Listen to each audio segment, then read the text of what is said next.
আসসালামু আলাইকুম everyone, this is Maruf. Welcome back to my channel and Facebook page explore with Maruf. এখন আমরা আছি হচ্ছে নেতাজি সুভাষ চন্দ্র বোস এয়ারপোর্ট। আমাদের এখান থেকে চেন্নাইয়ের ফ্লাইট আছে। তো রুম থেকে বের হয়ে অটো নিয়ে এখানে নামাই দিল। একদম টার্মিনাল পর্যন্ত অটো যায় না, জানতাম না। যদি জানতাম তাহলে ট্যাক্সি নিতাম। তো যাই হোক, এখন বৃষ্টি হচ্ছে আর গুড়ি গুড়ি বৃষ্টি, ভিজতে ভিজতে যাওয়া লাগতেছে বাধ্য হয়ে। আমরা মূলত যাব হচ্ছে ভেলোর। তো চেন্নাই পর্যন্ত এয়ারে যেতে হবে। আর চেন্নাইতে মূলত যাচ্ছি হচ্ছে কবি নাসিরের চিকিৎসার জন্য। একটা মেজর অপারেশন করতে হবে। তো সবাই তার জন্য দোয়া করবেন। আমি ভেলোরে যাচ্ছি। আমার একটা মেজর অপারেশন আছে, এই জন্য আপনারা সবাই আমার জন্য দোয়া করবেন যেন সুস্থ হয়ে দেশে ফিরতে পারি। ইনশাআল্লাহ সবাই তার জন্য দোয়া করবেন যেন ঠিকঠাক ভাবে অপারেশনটা সাকসেসফুল হয়ে সে দেশে ফিরতে পারে। তো এখন যাব হচ্ছে চেক ইন কাউন্টারে।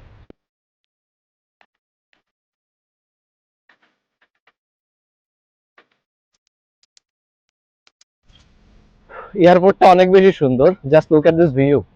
এটা হচ্ছে কবির প্রথমবার ফ্লাই করা। কেমন লাগতেছে ভাই? হ্যাঁ, নার্ভাস লাগছে, সাথে একটু আনন্দও লাগছে যে প্রথমবার বিমানে উঠবো। শরীরটা সুস্থ থাকলে আরো ভালো হতো না? হ্যাঁ, শরীরটা সুস্থ থাকলে আর একটু ভালো লাগবে। সামনে 1 নম্বর গেট, এটা দিয়ে এন্ট্রি করব। এখানে ফেস স্ক্যান করে তারপরে ঢোকাচ্ছে, ফেস ম্যাচিং করে। দারুণ একটা সিস্টেম।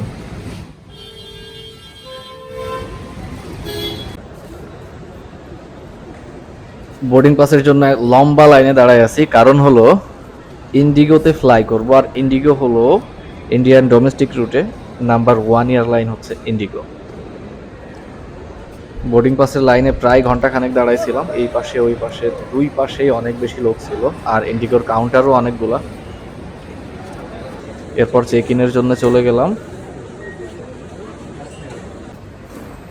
চেক ইন করে চলে আসলাম ভেতরে। আমাদের গেট নাম্বার 19। 19 নম্বর গেটের কাছের লবিতে বসে আছি। এখানে বাকি সময়টা পার করলাম। পাশে বড় বড় এয়ারক্রাফট রাখা ছিল। এয়ারপোর্টের ভিউটা খুবই দারুণ লাগে আমার পার্সোনালি। এয়ারক্রাফটগুলো রাখা থাকে টেক অফ ল্যান্ডিং করে, দেখতে বেশ ভালো লাগে। বোর্ডিং পাস স্ক্যান করে এয়ারক্রাফটে ঢুকাচ্ছে। All done. এখন হচ্ছে এয়ারক্রাফটে যাচ্ছি। এই পাশে সব এয়ারক্রাফটগুলো রাখা আছে। এর আগে যতবার ফ্লাই করা হয়েছে সব এই মডেলের। আমাদের এই যে বিমান বাংলাদেশের এয়ারক্রাফট, এটা বিমান বাংলাদেশ এয়ারলাইন্সের। এটা খুব সম্ভবত ঢাকা থেকে আসলো।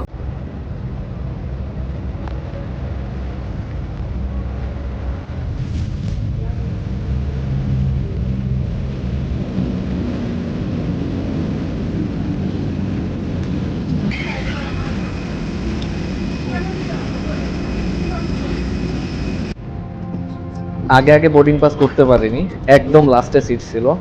2-3টা সিট আগে। এরপর টেক অফের জন্য রেডি।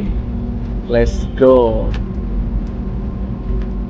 এরা কোনো রকম কমপ্লিমেন্টারি ফুড দেয় না।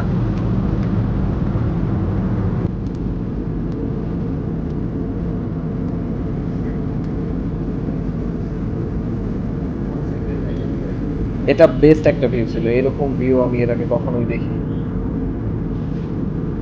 निकलते हुए आप आगे के दोनों द्वारों का उपयोग। চেন্নাইতে চলে আসলাম। এখানে গেট না, এখানে নিচে নামাই দিল।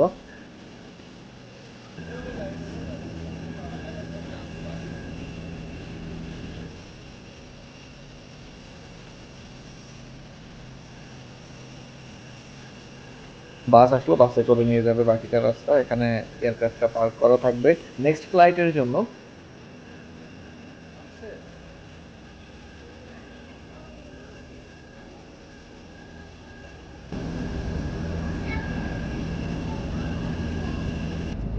ইন্ডিগো হচ্ছে number 1 airlines.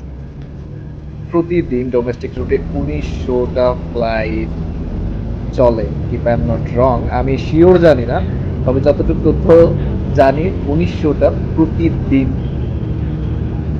Just imagine, huge number of flight.